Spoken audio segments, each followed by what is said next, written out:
Hi, I'm Ben Wadilla. Today on Saturday Mechanic, we're going to show you how to change all the filters on your car.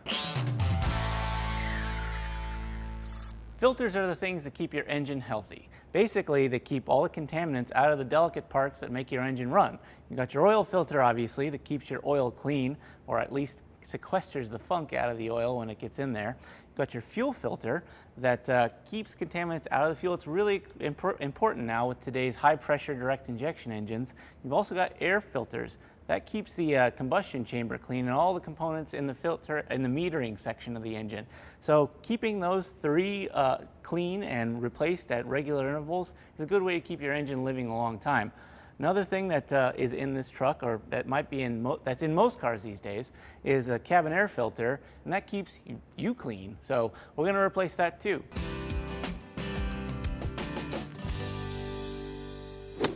All right, so oil filter is the first one we're going to tackle. It's also one of the easier ones, assuming that you've got a lift like we do, but otherwise you just crawl into the car and do this. These filters should be somewhere near the front of the engine or just off to the side. Before you start this process, actually run the engine just for a couple minutes to actually warm the oil up, not to the point that it's hot, just enough so that it flows easily, because you want to drain as much oil out of the engine as possible. And since we're just doing the filter here, we're going to go ahead and start that. Oh, we got to get our catch up there. Make sure when you're doing this to get your catch pan in the way up there early, so that you're not dribbling oil everywhere. And these should be just finger tight.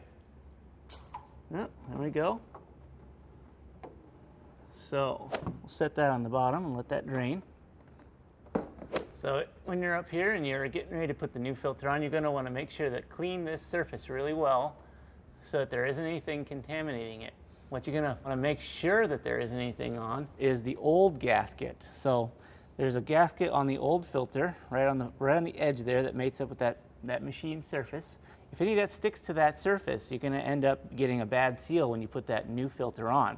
With that, we're going to leave that drain a little bit more.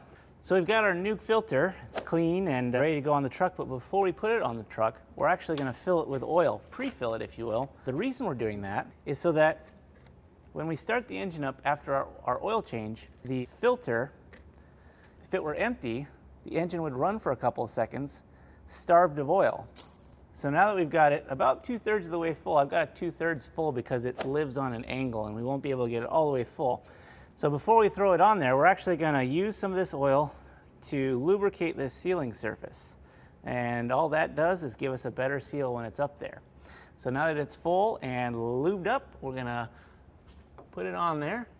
Remember to only ever use your hands to start these things, because cross-threading that piece up there would be very bad. So basically what you want to do now is turn it until you feel it first touch the surface, and then after that you're going to give it about a 1/2 to 3/4 turn, and that's all the farther that you want to get this thing. Any tighter and it's too tight and it'll be hard to get off at the end. So with that, clean it up.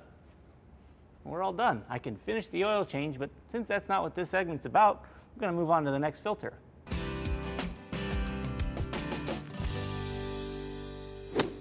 Before we get to replacing the physical fuel filter, we have to drain the fuel pressure. It's very important to do because if you unhook the connectors around the fuel filter, you're going to end up with a spray of gasoline all over you, and that's really dangerous. So what we're going to do is we've come up to the engine bay and we found the power distribution block. What we're going to do is pull the fuel pump relay. When we pull that relay, it disables the fuel pump. And what that'll do for us is fire the fuel injectors, and the fuel injectors will disperse the pressure that is in the line. So it'll go from 40 psi to 30 psi to 20, and when we're down below 10, that's fairly safe. So we're going to cycle the engine, turn it all the way on, all the way off, and that'll bring our fuel pressure down. So I've got Russ in the truck, and I'm going to let him start it now. And now we're going to pull this relay.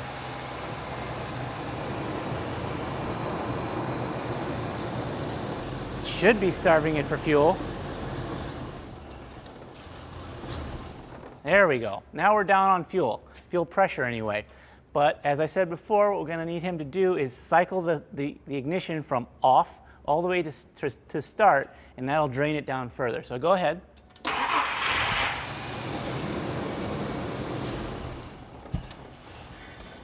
And again. And now we're getting somewhere.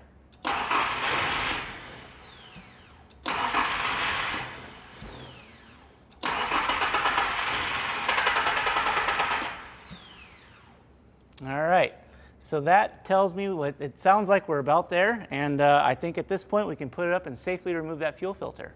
So now that we've taken the pressure out of the fuel lines, we can actually get to work on the filter itself. The filter here is locked in place with these clips, and it's also locked in place with an internal spring mechanism. The way we're going to attack that is with one of these sets of tools. Like here, they're cheap, then it's the only way to do this job. These are about 10 bucks a pop, and these with a little handle on them are about 20. These are a little bit easier sometimes because you can get some leverage on it, but either one is absolutely critical to getting this job done. You'll also notice that I've got gloves on, nitrile gloves, which are impervious to gasoline, and I've got a rag tied around my wrist. Why would I have that there, you might ask? Well, if we pull this off, we're gonna end up getting gasoline running down our arms, possibly, and the worst thing ever is to get gasoline in your armpits, trust me. You're also gonna want safety glasses when you start doing this. So with that, we're gonna get to work. So the first thing we're gonna do is unclip these. These are the safety clasps for these. They fit inside and clamp on here. It keeps everything from falling apart by accident. These are very critical to remember to put on. The last thing you want is your fuel line coming undone. So what we're gonna do here is we're gonna slide this inside and actually push against the backside there. And we should be able to wiggle this out. There we go. Well, so we've got a little bit of fuel still coming out. Now, if we hadn't relieved the pressure on the truck, that would have sprayed everywhere, and we would have had 8 to 10 ounces of fluid of gasoline come out of there at 40 psi or more. That makes for a very dangerous situation. Get it in your eyes. It's flammable, obviously, so always remember to relieve the fuel pressure first. So with that one down, we're going to move to the front one. It should come off. Should being the operative term. There we go.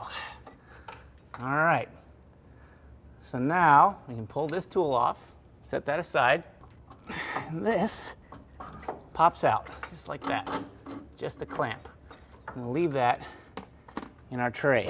All right, so when you've got this filter off and the collected gasoline in your pan, remember, don't put that in with your waste oil. That will immediately make all of that waste oil a hazardous material. Either pour it in with a used gasoline can or set it outside and let it evaporate.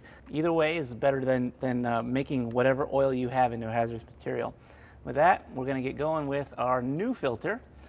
Most filters have a flow indication direction on it. This one doesn't for some reason, but if I look at the old filter and compare, this one's got a flow line on it, so it's this way is the correct way.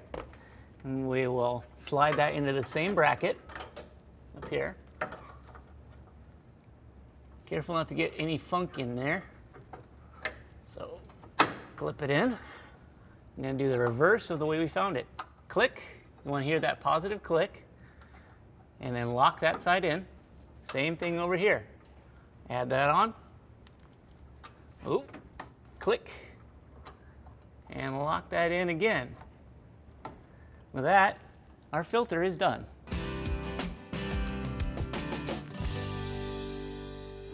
Cabin air filters are one thing that most people actually never change. It's out of sight, out of mind kind of deal. They're kind of important in that changing them out protects your air circulation system. If you load these things up with a bunch of dirt and grime and funk, it actually causes the motor to drag a lot more. I know on Hondas, there's actually a component that can fail if it's overworked. So it can be in several different places in your car. This one, in this truck, most trucks like this, it's up underneath the kick panel on the passenger side, but it can also be under the cowl on the outside on the firewall, so you have to actually pull up the cowl and stuff it in there. It can also be behind the glove box. You pull the glove box down and slide the new filter in. But like I said, this one is actually up underneath the kick panel here. And you know, wouldn't you know it, when I went to pull this one out, this truck didn't actually even have one. It was a bunch of stuff on the heater core that I had to clean off. So I'm gonna slide this under and my HVAC system is gonna be a lot more efficient. Not only that, if you were so inclined, you could get one with like baking soda or charcoal in it and keep some of the stinks from outside out a little bit better. So I'm gonna put this in.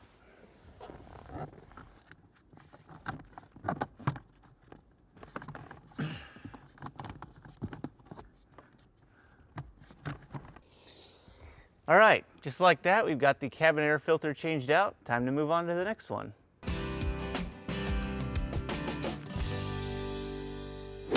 All right, so we're up under the hood now, doing the air filter. This is one of the easier ones to do. It obviously varies in difficulty per car, but this one's pretty simple. Basically, we got this big shop vac looking filter.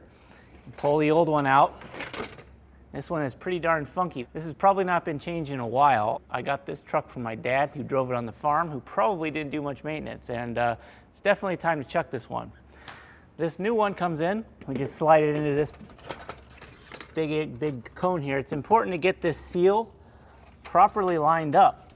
Otherwise, you're going to get unfiltered air going right into the engine.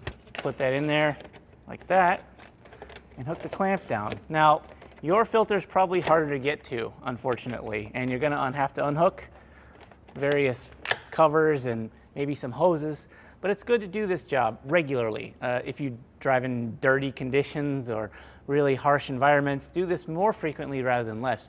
But consult your owner's manual and it'll tell you when the recommended replacement cycle is. Might as well do it. They're cheap and they're good insurance on your engine. So there we are. We've changed all the filters in this truck. If you have any questions about how to do it on your own vehicle, leave them in the comment section. We'll try to answer them.